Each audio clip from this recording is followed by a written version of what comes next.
Are you thinking of leaving corporate, but too afraid to make the move? Have you already escaped corporate, but are finding it hard to run your dream business? Are you wasting valuable time by attempting to figure challenges out on your own?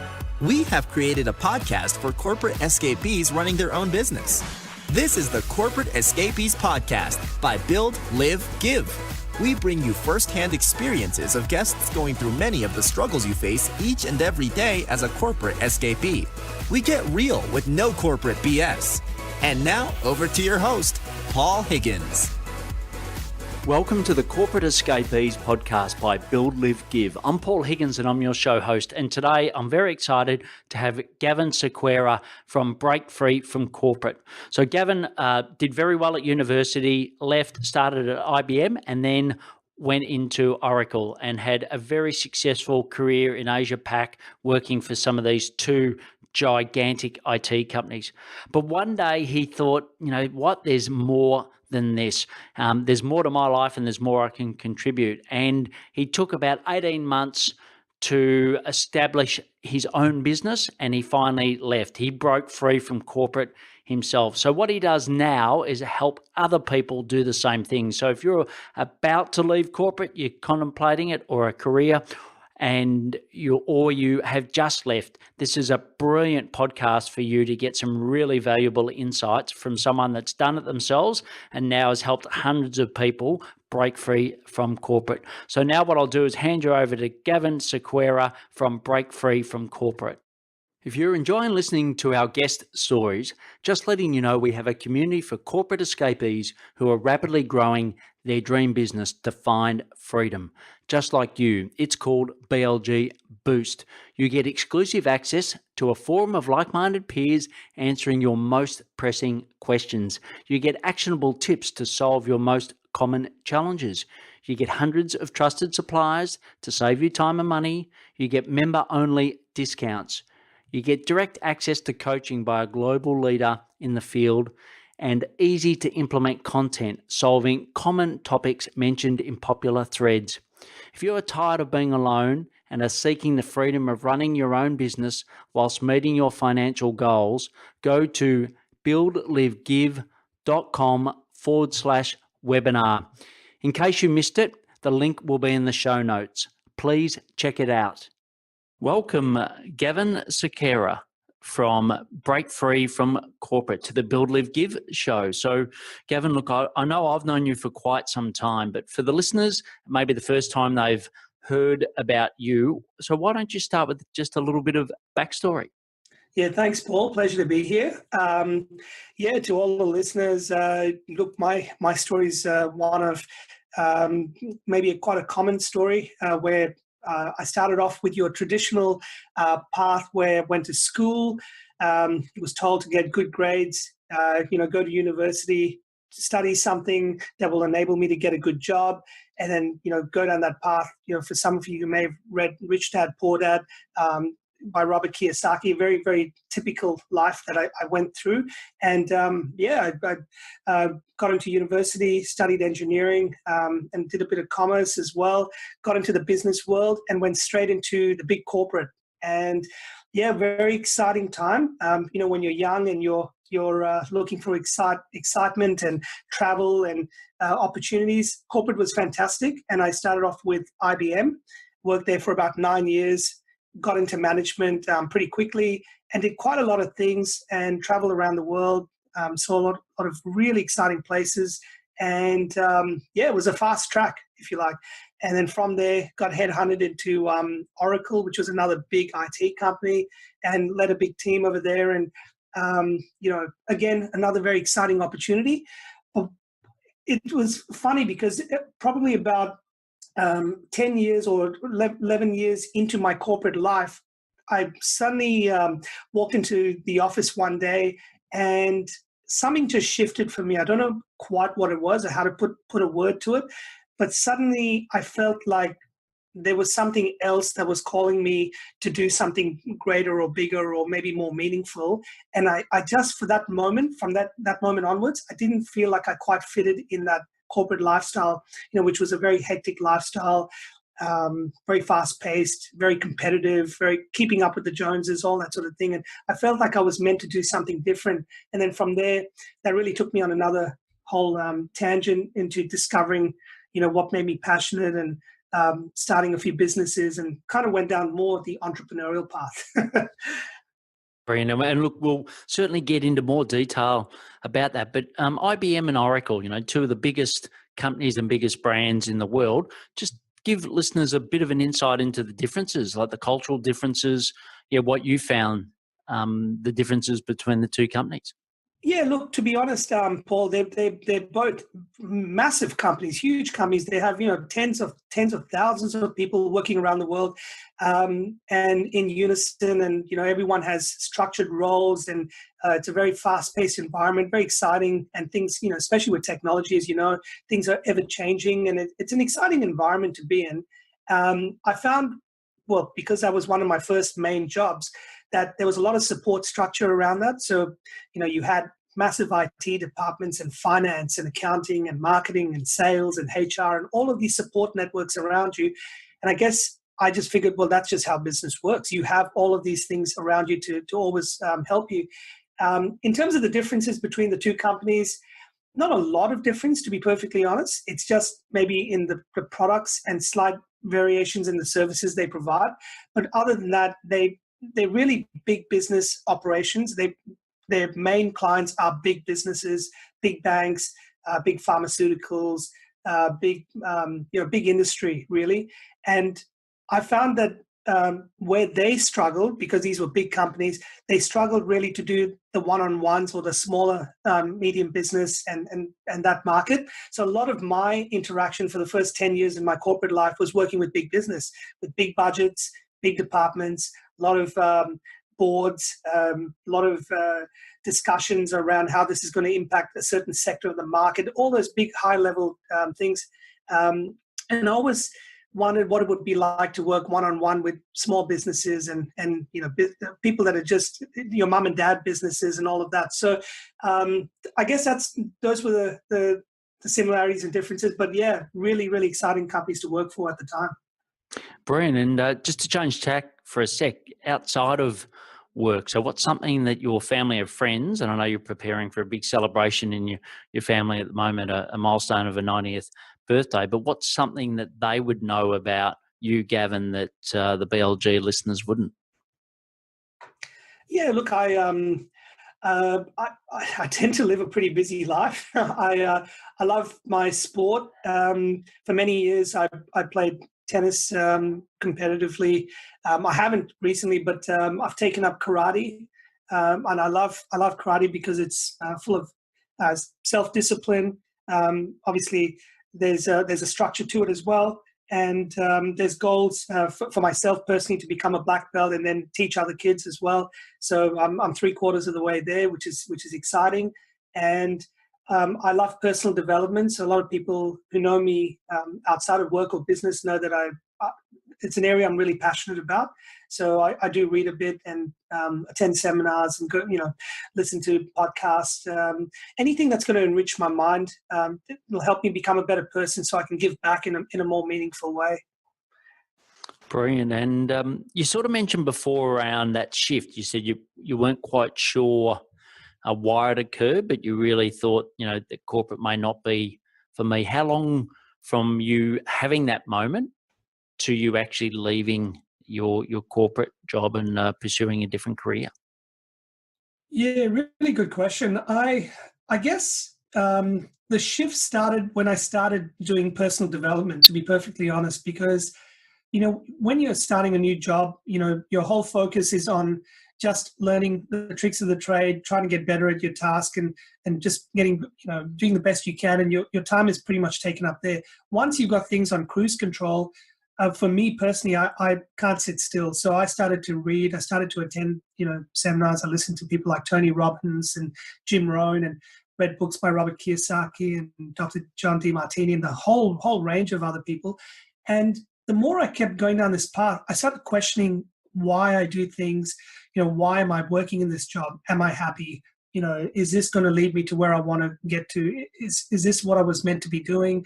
And I guess just questioning things. And as I went through that process, my partner at the time had already started a part-time business online, and I just became fascinated by it. I thought, well, if she can do it, maybe I can do it. Maybe we can do it together.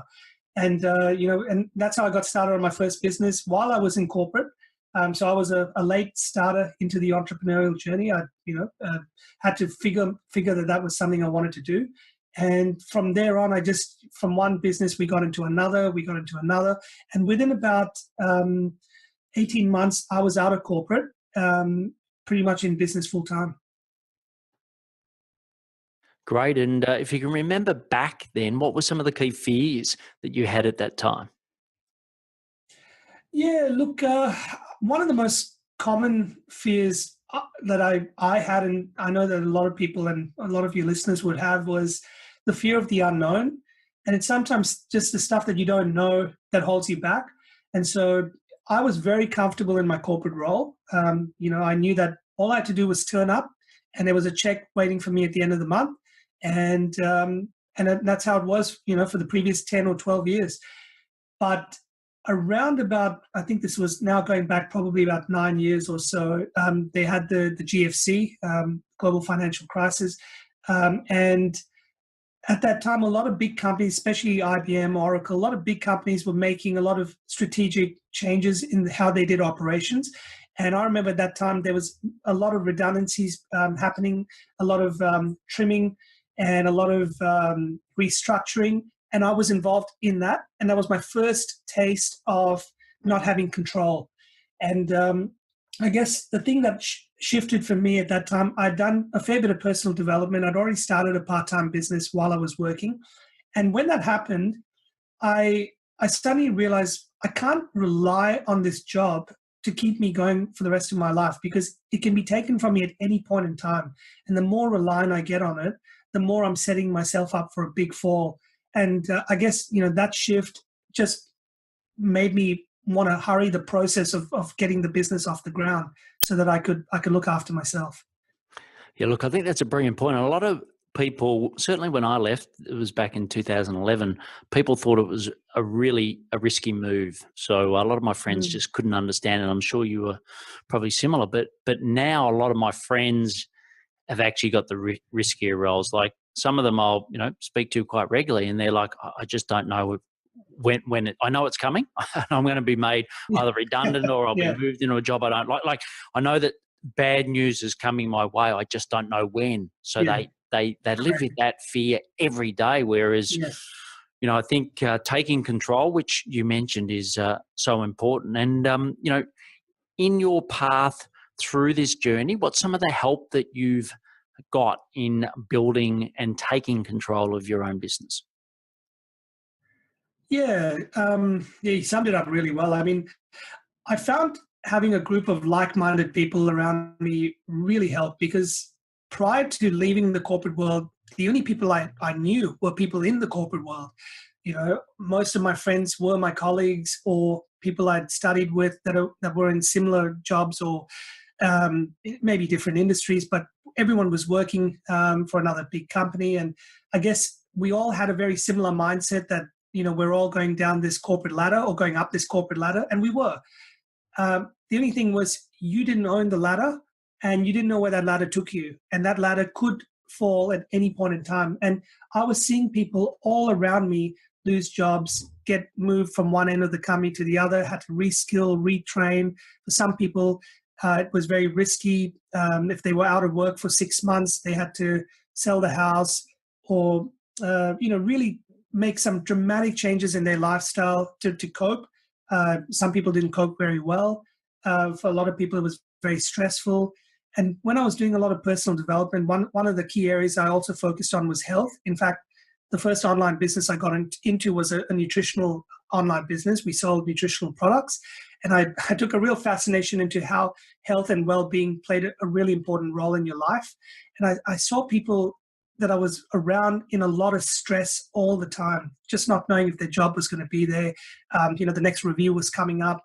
And I just thought to myself, I don't want to be here in 10 years' time. The money suddenly didn't become that important. The status didn't become that important. It was more, is this what I really want? And is this going to make me happy? And for me, the answer was no. Yeah, I think that's really important. And for me, just on my health, I was basically nearly forced to leave corporate because of my health.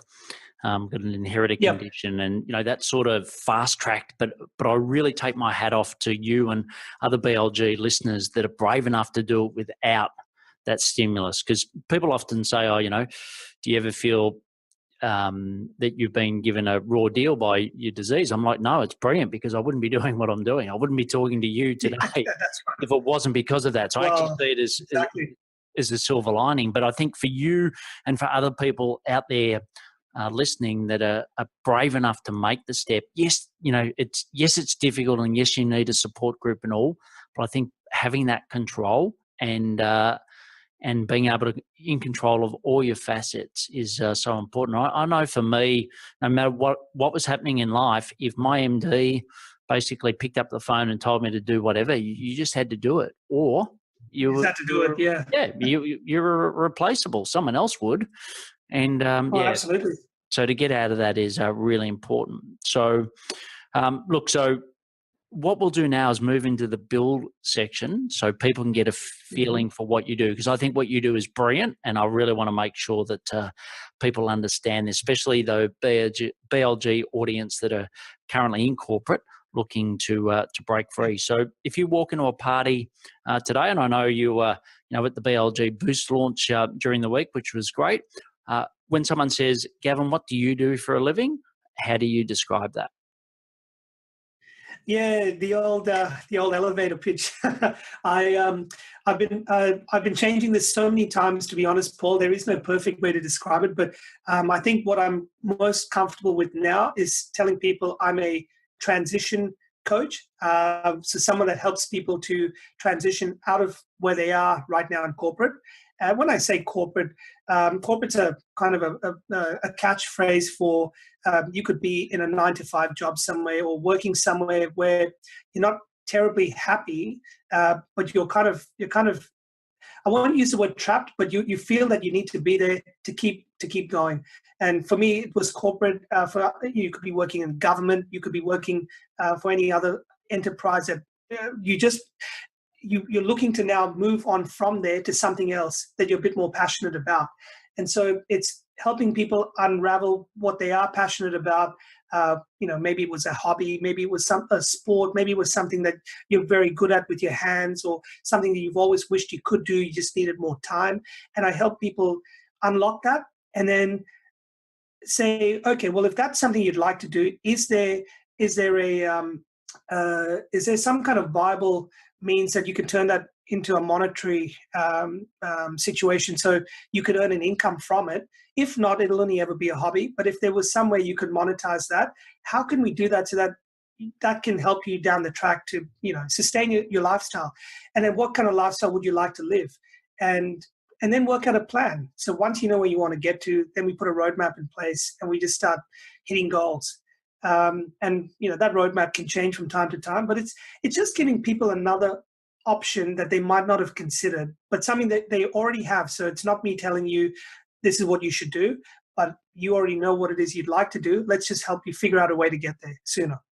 Great. And I know a lot of people ask me, is it better to have a side hustle? So like you did, sort of, over that 18-month period, have your day job and then have something on the side, or is it best just to leap and completely cut off ties from your career and start your new business? What's your experience having dealt with a lot of people that are confronting that question? Yeah, that is perhaps that's the one that has the most amount of fear attached to it. I would say for the vast majority of people, unless you've got a safety net that you've already secured and you've got plenty of cash in the bank to take the big leap, I would suggest most people transition their way out.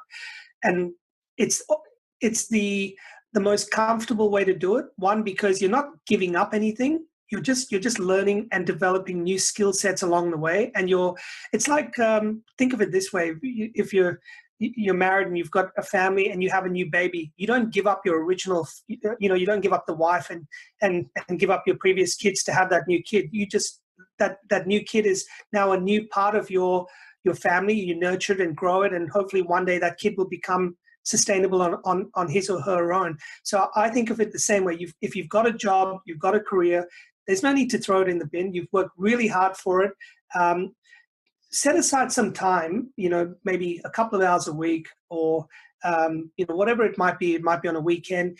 Do some research, do some work around yourself. Get to a certain point where you just start to grow this idea, put some legs behind it, draw out the skeleton, flesh it out a bit, and see if it's got some viable legs to it. And if it does, maybe try and pursue it and find people who've done something similar, talk to them, see where they've succeeded, where they've failed. So really learn. So it becomes an iterative process. So it's almost like growing a little baby. It's the best example I can think of, but you don't necessarily have to pack everything previously in. For some people, I do know they have taken the leap. They've just gone, okay, I'm going to, I'm just going to close up shop here, quit my job, and I'm going to start this business. You really need to know what you're doing to do that. You have to have that safety net, because if something does go wrong, unless you can walk back into that previous job, I think that's the riskier option, to be honest. But I do know people who've done it and have done it successfully, but I know more people that have done that and got burned.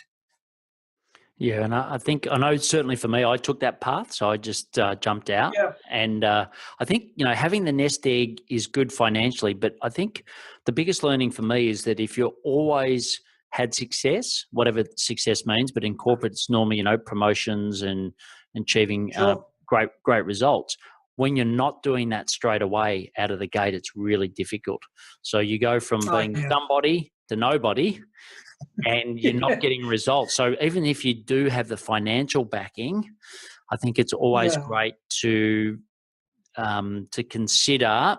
I think one of the big things people do is build a product and then launch it.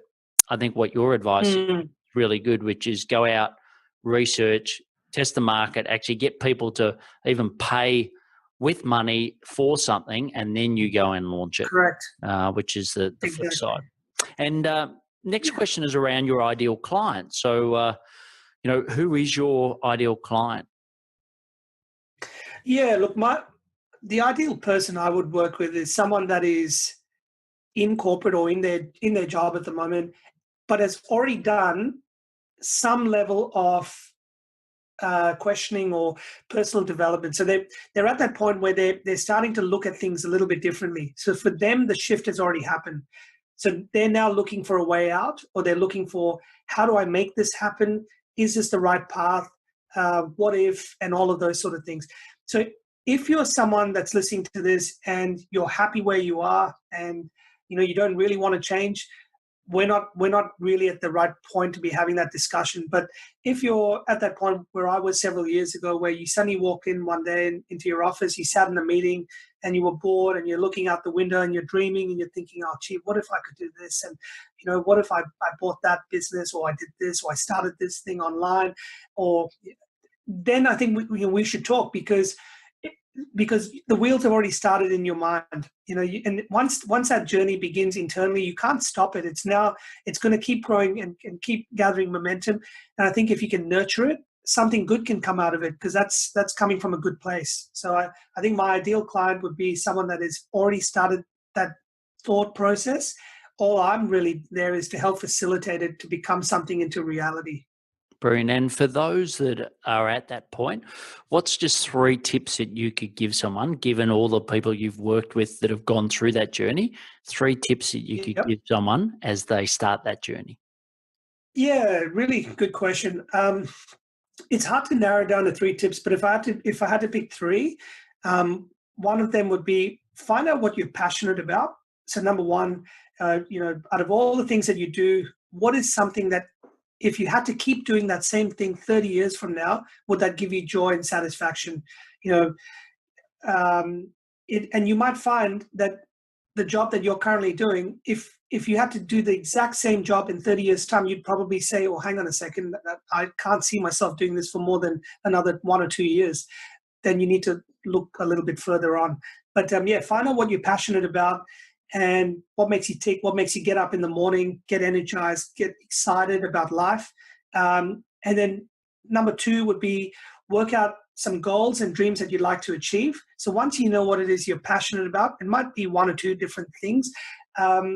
Work out what is it you'd like to achieve, years from now or in the near future or even in the far future. If you were to leave this planet, tomorrow, what would you have liked to have left behind? Maybe it's a legacy, maybe it's having achieved something, whether for yourself, your family, your community, or whatever it might be. So what are some of those goals and dreams that you would ideally like to achieve? Many people don't spend any time on this at all. And then the third thing would be, if you can work that out, then let's draw a roadmap and put a strategy in place to get there. Because a lot of people have goals and dreams, but they haven't worked out, one, if it's viable, two, how long it might take, what are the resources they may need, the people to support them. So they haven't got any map or guidance to get there. And if you haven't got that, it's like trying to set sail in the ocean without a mast or without a rudder. And you're just, the wind will carry you somewhere, but you have no idea where you're going to end up. And unfortunately, a lot of people end up where they don't want to end up. So I'd say that those would be the three tips. Find out what you're passionate about, have some goals and dreams that you'd like to achieve, and then look for a strategy or a plan to help you get there. Brilliant. And what about your biggest learnings? What have been some of the biggest learnings for you creating this brilliant community and product Break Free from Corporate? Yeah, look, for me, it's actually, it wasn't like I woke up one day and I said, "Oh, Paul, I'm going to do this." It all came about organically. So in my early on business learnings, I got good at talking to people. I got good at sales. I got good at marketing, all of those sort of things. But then what I started to do was, as I was talking to more and more business owners and more people, I found out what their struggles were, what worked, what didn't work. And I started seeing patterns, and I put all this together. And today when I talk to people, I can straight away find out very quickly what are their drivers, what are the things that are going to hold them back, certain limiting beliefs, things that we need to tweak. And it's just correcting it and just setting them or giving them options or opening their eyes and go, you can go down this path. Here are certain risks you'll need to overcome, etc. And for me, it's really rewarding because this product or Break Free from Corporate for me is my own personal journey. So I'm very passionate about it because I would really ideally love to see people just happy and fulfilled and doing what they're passionate about. So, and that can come in so many forms, and it's not necessarily monetary driven. We're all here for a very short period of time. So if you can make the most of your life in a meaningful way, you'll find there's a lot of really great things you can do. Great examples are people like Mother Teresa and people who just dedicate their life to what they're passionate about, and they can impact millions and millions of people even after they're gone. It had nothing to do with money or status or fame or anything like that. So, that's probably what I would say. Look, I think that's great. And, that's obviously why I called this community Build, Live, Give, because of that reason. You can build your dream business, you can live a great life, and you can also give back. So very much in theme with our community. As far as today, what are some of the biggest challenges you've got in continuing to scale Break Free from Corporate? Yeah, for me, look, being Gen X, I like to think I'm savvy with all the technology things that are happening. But for me, it's finding better ways to communicate. So I'm always doing my best to keep up with technology and find ways to either expand a delivery mode to more people. So doing things like podcasts, like what you're doing now, Paul, is fantastic because I can hopefully share a message to a lot more people. And doing, putting online programs together. Social media is fantastic. So for me, it's just working out ways on how I can scale using technology. We live in really exciting times right now. The fact that we have all of these tools, very easily available makes it fun as well. In the past, I did a lot of one-on-one stuff, and I still love doing that. But for me, the challenge is now how can I reach one to many quicker, but still giving the time and dedication to each individual, but giving them access to a lot more tools faster, and I can reach people globally, which is exciting. And so, yeah, for me, I mean, those are the challenges, but I also see them as opportunities. Great. Well, the next section's the live section. So what are some of the daily habits that you do each day to help you be successful? Yeah. So for me, look, me and my partner, she runs her own business as well. We do immerse ourselves in a lot of personal development. So we're constantly, throughout the day. There's no necessarily structured routine on it, but we read books, and we'll always banter between us and share ideas. Try to get to the core of something she might have discovered or I might have discovered, and see how we can implement it in our life or in our business or both. We've got a network of people that we regularly associate with. These are, well, a lot of these guys are doing very similar things to what we're doing. Some are very successful, and I always encourage people to, if the group of people that you're with are not helping you to get to where you want to, you need to find a different group of people. I'm not saying give up your friends, but you need to find new friends. And that can be one of the hardest things to do, because as human beings, Paul, we're very communal people. We like to be around other people, and we like to be in a comfort zone. But what can happen is, if the people that you're very comfortable with are not the ones that are spurring you on to where you want to get to, and sometimes it can be family, close friends, high school friends, colleagues, etc. They may not see eye to eye, and they may unintentionally hold you back. I would suggest looking at other groups. And like I said, we're in such a fortunate time now, even with what you're doing with Build, Live, Give. This didn't exist a year ago. So now there's a community where people can join. There's meetups and all sorts of things that you can be part of. Facebook groups, you can be part of communities that can assist you. So we do a lot of that. We're very conscious of who we hang around and spend our time with. And yeah, we try and keep our minds sharp. We're always learning off each other. I love talking to you, Paul, because I learn from you as well, and from people in your community. And I guess it's just not keeping still, just always trying to improve. And the more you can improve on yourself, the more you can improve on giving back. Yeah, I think look, some great points there, and I think it's even common language. I know that if I, my friends that are around outside of work, and also the people that I had in my corporate, if I went and talked about sales funnels and Facebook retargeting, and they're just like, "What planet are you from?"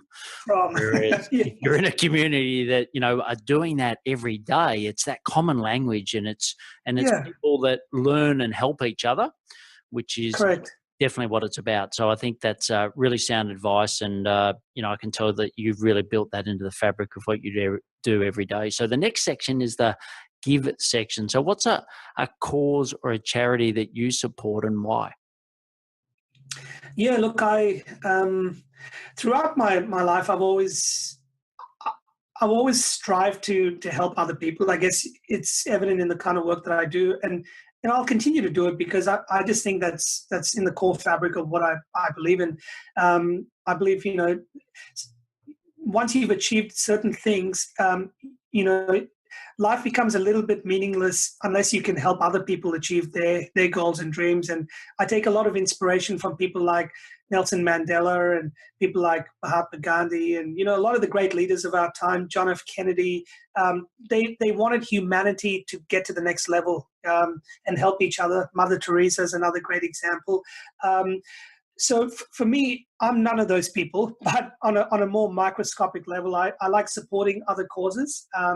One that I was or still am quite passionate about is one called Hands Across the Water, which a good mentor of mine, Dale Beaumont, is also supportive of. And basically it helps orphaned kids in Thailand to basically live a good life. And if you recall, many, many years ago, there was, in 2004, there was a big tsunami that rocked most of Asia. And there were, hundreds of thousands of people who lost their lives. But really the next generation of kids that grew up orphaned and without kids, that's what that cause gives to. So I regularly support that. But I love helping a lot of different causes. I can't say I'm fixed on any one, but mostly around kids or helping the next generation to just have a leg up, because these are tough times we live in. So anything that can help the next generation to, make a better life for themselves, I think I'm always going to be passionate about.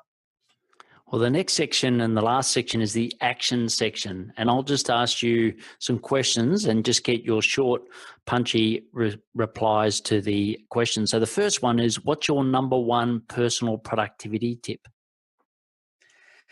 Oh, good one. Geez, I have to be quick on this one. Well, I'd say focus. So if you want, I can divulge into that. But whatever you do, even in short bursts, just do it with a lot of focus, a lot of energy. And whether you spend 5 minutes on it or 5 hours on it, block everything else out, get that bit done, and move on to the next. Great. So the next is your favorite apps. So whether it's on your mobile phone or on your desktop, what are some of the apps that help you be more productive? Oh, now you've got me reaching for my phone to look at my apps. I use a lot of apps. Like I said earlier, such interesting times now. But a lot of my like I love. Okay, there's an app called Trello that I use, which is a I don't know if you've heard of it, Paul, but it's a productivity tool where you can connect other people that are doing tasks, and you can communicate with them. You can assign things. It's a bit like Evernote, but you can, if you have a virtual assistant, for example, or someone that's helping you do a job in another part of the world or another city or another office, you can connect everyone on that one platform, share ideas, share links. You can assign tasks. You can do things, and it's open visibility, and it's live. So I do that from my phone. It's a very, very useful app. Yeah, that's one. Fantastic. No, that's great. And look, I think it's so important to have something like that. We use Asana, which is very similar. Asana's another great one. Yeah. Yeah. Right. But no, I think essentials. So next is either a podcast or book. What's your favorite podcast or book, and why? Oh, yeah. So I must say the one that really got me on this whole journey was there were two. One was Rich Dad Poor Dad, and that's by Robert Kiyosaki. And the other one was Think and Grow Rich by Napoleon Hill. I really say those two would probably be the standout. I've had several others since then, but in terms of books, I probably recommend people read those two. One, because it really will just shift the way you think in a positive way. In terms of podcasts, I listen to a variety of podcasts. There's a lot of Tony Robbins stuff that I listen to. I obviously listen to yours, Paul. I run a podcast myself, so I'm always looking for great content. But some of the guys from Action Coach and a lot of other great leaders out there. I've got a ton of podcasts, but yeah, I'm always looking for new ones. Excellent. Well, look, we'll put the links to your podcast and also the other books and podcasts mentioned. I think that's a great thing with podcasts, that you can, listen. I listen at 2.5 times speed, but I can get through a lot and have a lot of variability. I love that. Whereas buying books in the old days used to be a little more challenging. So now we're sport by choice. It's great. So absolutely. Look, you've had a brilliant career from IBM, Oracle through to now creating Break Free from corporate. Had lots of experience, a lot of life experience, and a lot of business experience. What's some parting advice that you could give the BLG audience? Yeah, I think the fact that you guys are part of this audience already, if you're listening to this podcast, you've already made some really good choices in terms of finding credible people you can listen to. I mean, Paul's got a fantastic group over here, so you're always going to be learning and growing, and I think that's so important. When I first got into moving into the entrepreneurial space, I really didn't have any support, and for the first few years, it was quite difficult because you were doing a lot of things on your own, making a lot of mistakes, And that's how I learned. And I know, Paul, just from your story as well, you went through a lot of trial and error and mistakes as well, and to get to where you are. So I'd say that the most important thing is find a really good supportive network. And if you're listening to this, you've already made one giant step in that direction. Have a couple of good mentors. I've found having mentors is so important. You can't assume you know it all, because the day you assume you know it all is you're actually now you're moving backwards. And even the most successful people in the world have mentors and coaches. I mean, you look at some of the most successful sporting teams in the world, in the NBA or in the soccer, in soccer, or even Olympians who are getting gold medals on a yearly basis, on a regular basis. They all have professional coaches. They all have mentors. They still do the work. They have to, because even if you reach the number one position and you're on that podium, there are thousands of people who want your spot. And if you're not moving forward, you're moving backwards by default. So I always suggest people get really good mentors and coaches. And you can have more than one. So you don't have to have one person that knows it all. I have, for example, a mentor that helps me with business. I have a mentor that helps me with self-discipline. That's why I do my karate, for example. I have mentors that help me with my health and well-being, and these, they help me with food choices, and I learn a lot of things about the human body and things like that through them.